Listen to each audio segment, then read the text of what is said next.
Have you ever wondered what life is really like in different countries around the world?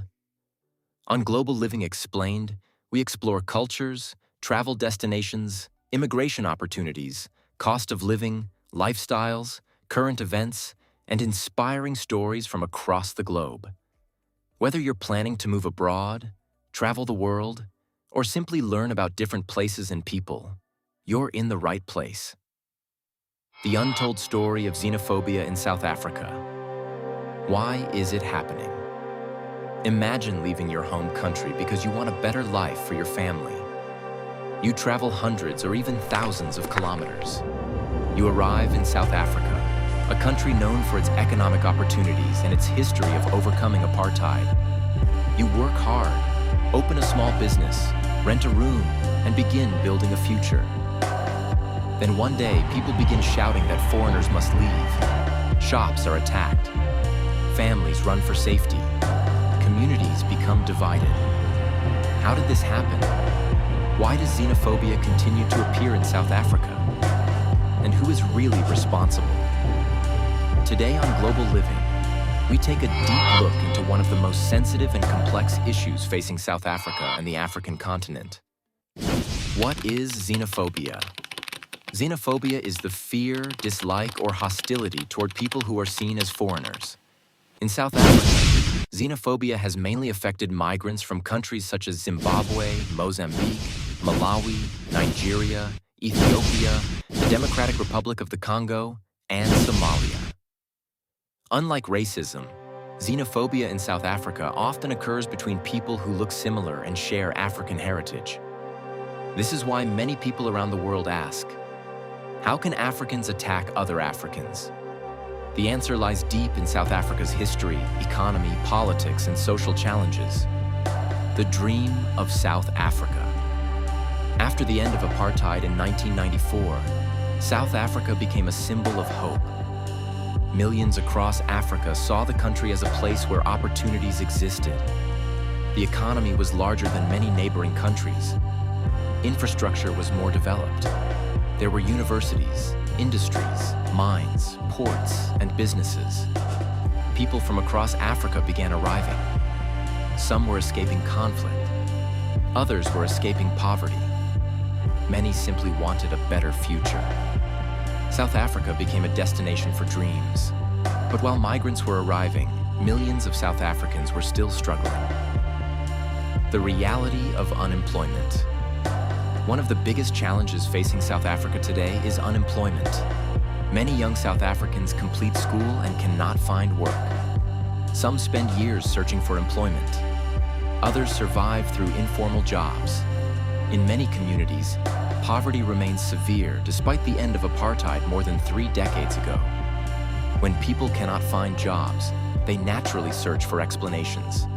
Some begin asking, why can't I find work? Why is my community still poor? Why are services failing? Why are opportunities limited? Foreigners often become easy targets because they are visible. When someone sees a migrant working in a shop, driving a taxi, or running a business, they may assume that person took an opportunity that should belong to a South African. Whether that belief is accurate or not, the perception becomes powerful. The township economy. In many townships, migrants have opened successful small businesses. Some sell groceries. Others operate clothing stores, restaurants, barbershops, repair services, and cell phone businesses. Many are willing to work extremely long hours. Some live inside their shops to save money. They often buy products in bulk and can sell at lower prices. Customers benefit, but competitors may feel threatened. Imagine owning a small shop for years and suddenly a new competitor opens nearby and attracts customers. Economic competition can quickly become emotional.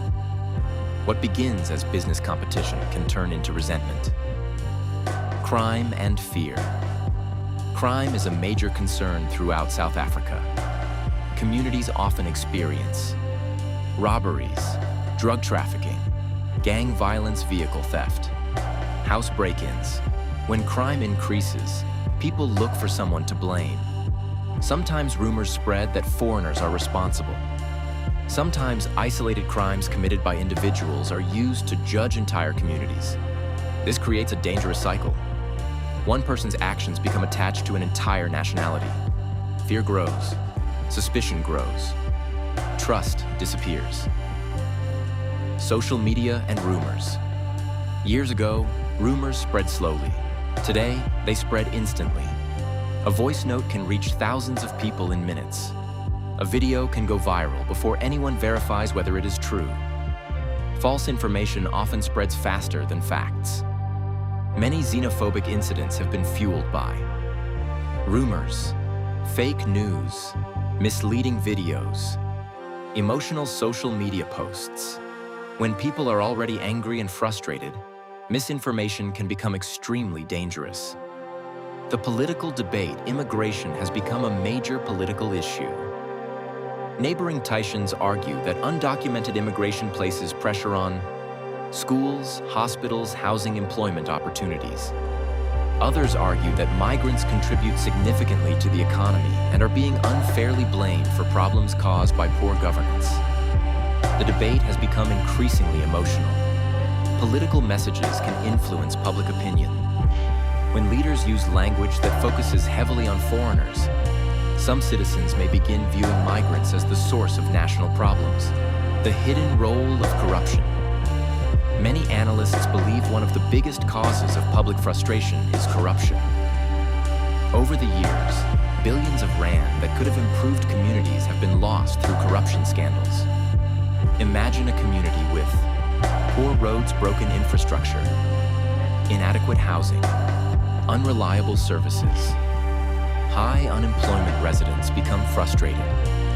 Instead of seeing the deeper causes, some direct their anger toward migrants living nearby. The result is that foreigners become symbols of problems they did not create. The forgotten history. There is an important historical fact that many people forget. During apartheid, numerous African countries supported South Africa's liberation struggle. Many South African activists found refuge in neighboring countries. Governments and ordinary citizens across Africa provided support. This history makes xenophobic violence particularly painful for many Africans. People often ask, how can a continent that fought together against oppression become divided against itself? The human cost. Behind every headline is a human story. A mother who fears for her children. A shop owner who loses everything overnight. A worker who suddenly has nowhere to live. A family forced to leave their community. Whether South African or foreign, ordinary people suffer when violence occurs. Communities become divided. Trust is destroyed.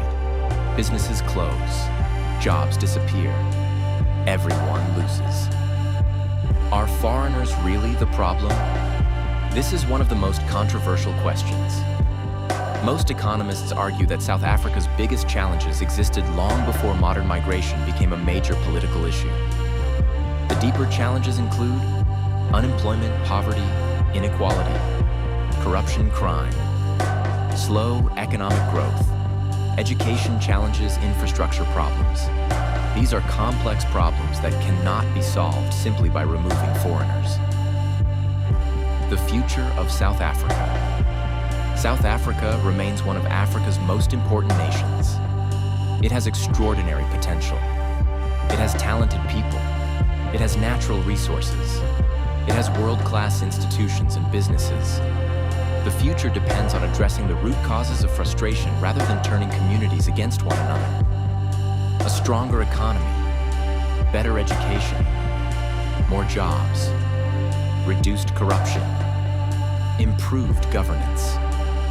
These are the solutions many experts believe can reduce xenophobic tensions.